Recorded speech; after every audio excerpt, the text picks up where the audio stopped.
friends. Welcome to another edition of the Why on Earth Communities Stewardship and Sustainability Series.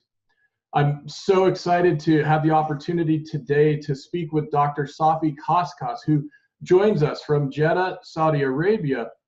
And Dr. Kaskas travels all over the world speaking with political leaders, business leaders, and religious and spiritual leaders about a variety of essential topics to our times. In particular, he is doing work in the arena of cultural reconciliation, of focusing on healing and love between and among different peoples and cultures. And Safi, it is such an honor and a pleasure to have this time with you today. Thank you so much for joining us. Thank you. I'm very happy to be able to speak to you. Thank you. Well, this is wonderful. I thought as a way to kick things off, I might mention to our viewers that Safi co-authored a translation of the Qur'an with David Hungerford. And in it, they, in their dedication, share a message I think that is so important to our times. And I'm just going to read this really fast. It says, this translation of the Quran is dedicated to our grandchildren, half of them Muslim, half of them Christian. If we as their adults do not learn how to live, love, and respect each other, and to pass this on to them and their parents, we will have allowed them to learn all the hate and fear that is so dominant in the world today. It is said that people fear what they don't understand. We pray that this translation of the Quran with references to the Bible will enable our grandchildren to share our understanding of the peaceful and inclusive holy books of the religions claimed by more than half the people on the planet, both of which promote God's love and mercy to all human beings. So Safi, with that, perhaps you could give us a bit of an introduction to the work that you're doing right now around the world and why it's so important. Well, I like to tell you a little bit about the translation to start with, because that's the foundation of the work that I do. Actually, I spent 6 years working on the translation of the Quran.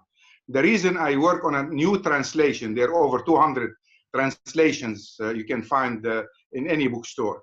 The reason I did a new translation is simply because I didn't recognize the verses they are quoting on TV when they say, this is the Quran. They talk about hateful things. They talk about how we're asked to kill all the infidels. The Quran doesn't ask me to do this. That's not the Quran I grew up with. So I decided enough is enough. I better do a translation in simple, easy to read, easy to understand English. So my translation is not directed, it's not targeting academic people. It's targeting my grandchildren and their friends. I really wanted them to understand the faith I have. I wanted them to be proud of the faith I have, rather than be ashamed of it. If my faith was something to be ashamed of, I would have left it myself. My faith includes believing in Jesus. My faith includes believing in Moses, believing in Abraham.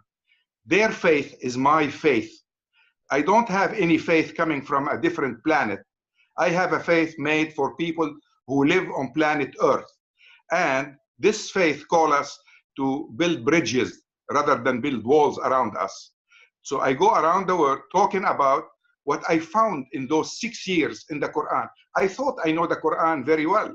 After 6 years working, trying to understand every word in Arabic, then finding an equivalent of that word in English, I think I know pretty well what the Quran's message is. The essence of the Quran is freedom. The essence is God telling us, you come to me with your free will, or I don't want you. Come to me freely. Submit your will to mine freely. Love each other freely.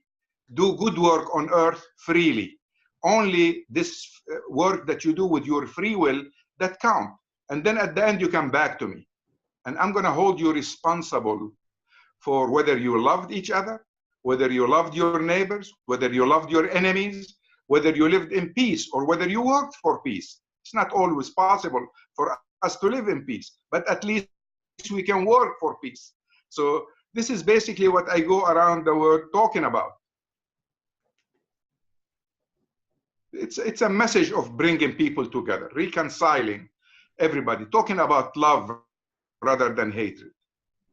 It's so important. It's so important in these times in particular, Safi. And, you know, I'm struck following your posts on Facebook, and you are so good at documenting your journeys, your travels, your encounters with different people all around the world. And I remember, I think this was earlier this year, maybe last year, a few months ago, seeing that at one part of the week you were meeting with some spiritual leaders in the Middle East, and then later, a few days later, you were meeting with some of the elders of the Mormon Church, probably, I'm assuming, out in Utah, I think it was. Yes, Brigham Young University and other places. Yes, and I was just to speak there. I was just so struck by when you mentioned bridge building, that you are helping to plant the seeds of these conversations of love and peace in so many communities all over, and that when we get down to it, love and peace seem to be so central to these rich religious and spiritual traditions that we have the opportunity to draw from. And I'm curious, when you're bringing that message to different communities, Safi, how is that received? How are people responding to that? People listen to me attentively. I've never had anybody violently oppose what I'm saying.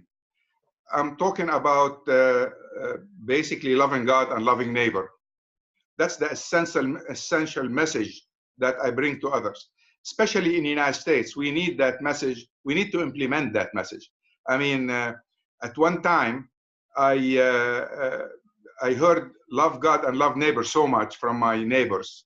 So I went and did a little survey, knocked on the door of every neighbor I have on a short street that I live on in the Washington, D.C. area. And I said, do you love your neighbor? Say, yes. How do you love your neighbor? Huh? They didn't know how to answer. You know, what do you do? How do you express this love? Most people didn't know how to answer the question. So talking about loving neighbor is one thing. Practicing loving our neighbor is another thing. Let alone loving our enemies. We are far away from loving our enemies. We are so scared in the Western world in general, not just the United States, of the other. We're scared of the other. There is an industry that keeps feeding fear into us. One day I was speaking at a church in Noonan, Georgia, and this old lady said, you said you live in Saudi Arabia? I said, yes. She said, would you tell me the truth? I said, yes. She said, is it true they're building boats and distributing weapons and they're gonna come to our shores and shoot us? I said, ma'am, the Saudi people are really just like us. They have families, they have children. They don't have time to think about us. They spend their time taking the children to school, going to the doctor, trying to make a living, buying grocery from the grocery store. They don't think much about us. You need to go and visit them. She said, is it safe to go there? I said, yes, it is safe. I mean, thousands of Americans come and visit and then go back safely. It's very safe. So anyway, the message that I take to people is a message of love. The message they receive from some network, TV networks, and from radios, especially on the radio in the afternoon, you know, those talk shows, their message of fears. They're trying to make people feel so fearful of the other. So now, in the mind of some Americans, all Muslims are terrorists. Every Muslim is a suspect. Anybody speaking a language other than English is a suspect. This is not the way United States used to be. I came to the United States in 1968. I'm a bicentennial citizen. I became a citizen in 1976.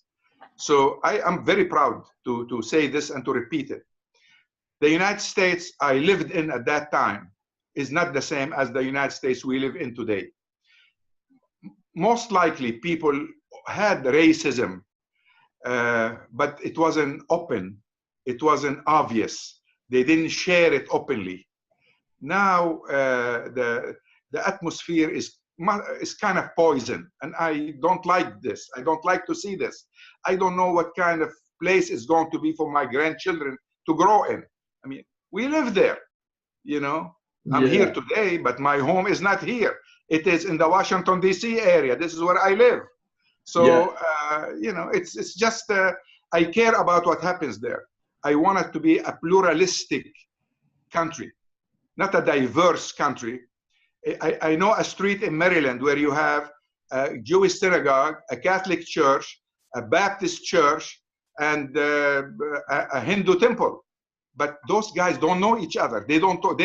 That street has diversity, but doesn't have pluralism. People don't talk to each other. I want Americans to sit together with each other and say, this is what I believe in, and I have the Constitution to protect me. So let me explain to you my beliefs, regardless whether you agree with them or not. Nowhere in the Constitution that says we have to have uniformity. Pluralism is very important. This is what made the United States grow and be #1 in scientists, in research. We drew all the brains from the world to the United States to build a great society. And this is what we should have again. This is beautiful, Safi. And I want to reference something you said a couple of minutes ago. This notion of loving our neighbor really is something that's calling us to act. It's something that's calling us to be outward in our service, really. And I'm curious, what might you share with folks, regular folks, in terms of things we can do in our day-to-day lives to connect more with our neighbors and to show love more with our neighbors? You know, the United States I knew, and in many places it still is the same. People say good morning when they see you in the street in the morning. I love this. If we start our day by saying good morning to our neighbor, that's a good start. In some other places in the world, people stop saying good morning to their neighbors. If we smile when we see our neighbor, it's a great start. If we put ourselves in the shoes of our immediate neighbors, that will be very good. If we feel with them, if we visit them when they're sick, if we take some soup to them when we have fresh soup done, if we have an older neighbor, if we visit her all the time. We're talking about loving the widows and the orphans and trying to free the oppressed. This is what Jesus talked about. This is what the Qur'an talks about. We have the same message. Look, I challenge everybody. If those messages are from God, then the message should be the same. If the message is the same, then go read your Bible and treat me as if I was just another Christian, and I would love it. And I will treat you like you were another Muslim, and you would love it too. We're not that weird, really. You don't have to pray the way I pray. You don't have to fast the way I fast. You don't have to. But we have to treat each other as a human being, with people with dignity. We need to treat each other with respect as co-citizen. We're both citizens of a great country. We can build that country together if we are united. If we're divided, we're allowing enemies of the United States to come in between us. We need to seal those gaps that exist. Hatred should not exist. We should replace them with love. If we claim to follow Jesus, Jesus talked about love, not alienation, reconciliation. That's what we need to do. Absolutely. Thank you. That's so beautiful. And I just want to mention for our listeners who might be tuning in through the podcast, if you'd like, you can go to whyonearth.org and check out our community page. We also are running some special deals on our audiobooks. If you use the word podcast as your code, you'll get some discounts. So just want to be sure to mention that. And Safi, I am struck by your connection between this notion of human responsibilities accompanying human rights, and also between notions of classical understanding in our Abrahamic religious traditions, Islam, Christianity, Judaism, and classical understandings of the cultural infrastructure that exists in the United States. That is part of the deliberate founding of this country. And Yes. Perhaps you could connect some of those dots together for us. Yes. You know, I was born in Lebanon. I moved to the United States in 1969. I moved permanently to the United States in 1969. The reason I moved to the United States is because I read somewhere that it's a country of neighbors. That might be a silly reason for some people, but for me, it was something very important. I wanted to live somewhere where my neighbors care about me and I care for them. Sure enough, I moved, when I first came in, I moved to Birmingham, Alabama. My neighbors were great. They were exactly what I was dreaming to have. They treated me like I'm one of the family. The door was always open. I was always welcome. Coffee was always warm. And they shared with me their life. I shared my life with them. They gave me opportunities to succeed. Without my neighbors, I would have never succeeded. Then I moved from there to New Orleans, Louisiana, of course. And I lived there for 18 years. And people of New Orleans were fantastic. They were great. They were loving. They were neighborly. We all cared about each other. The TV, the radio stations, the newspapers were always talking to me, asking me about things they don't understand about the Middle East, trying to have a conversation about who are the Arabs, who are the Israelis, why do you have a conflict, who are the Muslims, who are the Christians that are there. So we had a conversation. We can build a strong community if we sit down and talk to each other. We gain nothing by hating the other, fearing the other, and hiding away from the other. We need to sit together, get to know each other, look each other in the eyes, love each other, care about each other. This is how we can build a strong nation. And United States, I tell you, although we have a separation of church and state in the United States, but our Constitution is built, it's based on encouraging people to have faith. The government needs to stay away from my personal beliefs, but it needs to protect my personal beliefs. And that makes United States a very unique place. The American Constitution is something that I and my children and my grandchildren is something that we are ready to die for. It's worth living for and dying for. It's a unique document. None like it exists in the world. Nobody else has a constitution like the American Constitution. So United States really, as a whole, as a country, can offer the world two things. The evangelical can go to the rest of the world and talk about Jesus, and we can go and offer the Constitution of the United States to help other people build democracies like ours. Not that our democracy is so perfect. It's looking less perfect every day now. But we need to fight again to make it perfect. We have the opportunity to fight to have the democracy, the republic, actually. Our founding father fought to build a republic. That's what we need to rebuild again. In a republic, minorities count as well as majority. In a democracy, only the majority count, no, not the minority. But in the United States, we need to build the republic our founding father intended to build. And this is how I see my faith. I see my faith and loving my neighbor by providing my neighbors with the same freedoms I like to have for myself. I love for my neighbor what I love for myself. And the essence of all this is freedoms. If we don't have those freedoms, my love for my neighbor is limited, is not potent. Yeah. It doesn't lead to anything positive and good. So we need those freedoms in order to give meaning to loving our neighbors.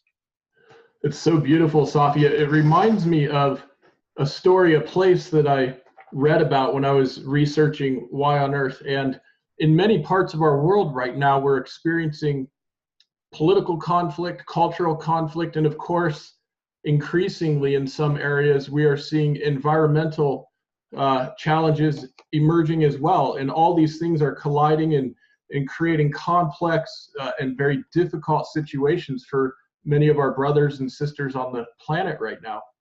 And I was struck coming across this example of a place, a simple place in Israel called the Arava Institute, where they are bringing together Palestinian youth and young adults, Israeli youth and young adults, others, Jews, Christians, Muslims, and not only are they doing cultural healing and reconciliation, they are also working with the land, with the soil, healing the land and the soil in a region of the world where there is a whole lot of healing to be done. And I'm just curious, from your perspective, seeing love as being so central, seeing freedom as being so central, when we're talking in the context of stewardship and sustainability, what do you think are some of the opportunities that people and communities all over have to do more in this respect? Well, a whole lot needs to be done everywhere in the world. You mentioned work that's done in Israel. I think this kind of work that you're talking about is well needed. For years, I worked with many Israeli friends who are peace-loving people about bringing peace into the Holy Land. After all, it is the Holy Land, you know. It should be blessed with peace. So, so far, we haven't been able to do anything substantial that we can show to the rest of the world. At this time, politics is taking away the best that we can promise, we can offer. Believe me, peace can be at hand if the will for peace, especially on the Israeli side, because this is the strong side. You cannot ask the weak, the oppressed, the dominated, the conquered to come and sit with you and be on equal footage with you. If Israel want to give the Palestinian their independent state, they can do that overnight. They don't need to ask permission from anybody. They can do it. And I usually used to put on the table a plan, an independent Palestinian state that go into a federation with Israel the next day. So become independent, have an identity called I'm Palestinian, and then go into a federation with Israel. So because Palestine alone, the West Bank and Gaza alone cannot make a living, cannot survive. They can only survive if their economy is attached to Israel. Israel will continue to exert lots of influence on its neighbor, but give them a promise, give them hope, give them something to live for, so they don't be as desperate as they are today. I mean, we're seeing people dying at a fence, a barbed wire fence in Gaza every day. Why are they doing this? They're young people. They're dying because they're tired of being in prison without any hope, without any promise for anything good to happen to them. So please take them back, hug them, adopt them, show them a good life, show them some hope for a good life, and then they'll be your neighbor, they'll be your friends forever. But to keep them like this, imprisoned, 2 million of them in a place where they cannot leave, nobody can come and visit them, they cannot even buy enough medication for their wounded, that's not humane, that's not good. I like for Israel to take the responsibility of putting together without negotiating with them. You don't need to negotiate. They're the strong party that can create facts on the ground, like they used to be proud to say all the time. For 70 years, they used to say to us, we create facts on the ground. Well, go ahead and do it. There is this final fact you need to create. Create an independent Palestinian state that will join you later in a federation. So you can all be a model for peace, for prosperity. The Bible says Israel should be a blessing to its neighbors. Be that blessing, for God's sake. We want you in the neighborhood now. We accepted you. The days when we used to think that Israelis are not wanted over there are over with. Now you're part of the Middle East. You're part of us. We want you as our neighbors. But you need to feel like we do. You need to be a part of the neighborhood. Accept your Palestinian neighbors. Give them their own dignity. treat them like normal human being with the right for self-determination. They're under occupation now. For how long? How long are they going to be under occupation? Forever? You cannot keep occupying another people forever. So this is basically where this work you talked about, love, cooperation, working together, building values, is so important. You know, we can promote values. If we promote values, everybody will have a better life. We are getting away from that in the United States, slowly but surely. Even evangelicals who talk about following Jesus, they're talking about the idea, but losing the essence, which is the values. The value is to love your neighbor. The value is to sacrifice for your neighbor. We're, for God's sake, even rejecting refugees. We're rejecting people coming to us in peace, want our protection and want to work in the United States because we have values. So allow them to come in. But anyway, this is I mean, what the point you raise is needed all over the world. Thank you, Safi. You know, it's so wonderful to hear from you and to hear your perspective, which I think for a lot of our listeners is a perspective that they're probably not exposed to or experiencing every day. And so it's such a joy, a privilege, and an honor to be able to share this with folks. And I think we're going to wrap up here in just a minute. Before wrapping up, I just want to tease out again this focus, this emphasis on love, on our freedom, on cultivating our will in service to the brotherhood, the sisterhood of humanity. And we have so much we can do in our own neighborhoods and more broadly to help relieve suffering and cultivate love with people. And I want to thank you again, Safi, for joining us. And if you have any closing message for the audience at the Y on Earth community, it'd be wonderful if you could share that with us. Only a few words. Love will win at the end. The essence of life on earth is love. But love alone, without us feeling it and sharing it and spreading it around, is meaningless. Love is to be shared. So let's share love instead of hatred. Thank you. Beautiful. Thank you, Safi. Have a wonderful day, my friend, and I look forward to talking with you soon. Thank you.